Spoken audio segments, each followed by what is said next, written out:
நாம் இந்த நிகழ்ச்சியின் மூலமாக ஆலோசனைகளையாத்தான் சொல்லி கொண்டிருக்கிறோம் விஜய் அவர்களுக்கு. நீங்கள் கற்றுக்கிட்டு இருக்கீங்கன்னு I am giving him the benefit of doubt, புதுசு.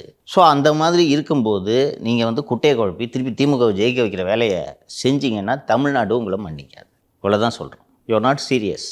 திமுக கவர்மெண்ட்டை திட்டணும், அதுக்கு தமிழ்நாட்டில் திட்டு, எதுக்கு பக்கத்து ஸ்டேட்டுக்கு போய் திட்டுறீங்க? முதல்ல ஆரம்பித்தோன்னே தமிழ்நாட்டில் இருக்க திமுக அரசு மாதிரி இல்லாமல் எந்த கட்சி அரசியல் கூட்டம் நடத்தினாலும் பாரபட்சம் இல்லாமல் ஏற்பாடுகள்லாம் பண்ண இந்த அரசுக்கு நன்றி, முக்கியமாக முதலமைச்சர் ரங்கசாமி அவர்களுக்கு நன்றி அப்படின்னு சொல்லியிருந்தார் சார். சரிப்பா, அந்த காவல்துறை யாருக்கு கீழே வரும்? உள்துறை. உள்துறை. பாண்டிச்சேரி உள்துறை அமைச்சர் யார்? நமச்சிவாயம். நமச்சிவாயம் எந்த கட்சி அவர்? பிஜேபி.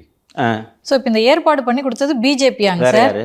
ட்ராப்பில் போய் மாற்றுறாருன்னு அன்றைக்கே தெரியும் எனக்கு. இப்போ நான் ஒரு இஸ்லாமிய சமூகத்தை சேர்ந்து சிறுபான்மை இளைஞன்னு வச்சுக்கோங்க. ஏன்ப்பா அவங்க திமுக ஃப்ராடுகார பசங்கப்பா, ஏமாத்துறாங்கப்பா, நம்ம பேரை சொல்லி ஓட்டு வாங்கிட்டு இருக்கானுங்க. இந்த வாட்டி சிறுபான்மையினருக்காகவே நிற்கக்கூடிய ஒருத்தர் இருக்கார், கொள்கை எதிரினே சொல்லிட்டாரு. அதனால நான் இந்த வாட்டி திமுகக்கு போடாமல் மாற்றி போடுறேன் அப்படின்ட்டு ஒரு இஸ்லாமிய இளைஞன் நினைத்து கொண்டிருந்தான் என்றால் இதை எப்படி பார்ப்பான்? என்ன பிஜேபி ஹோம் மினிஸ்டர் பாராட்ட இருந்தாலே நினைப்பாங்களா மாட்டாங்களா?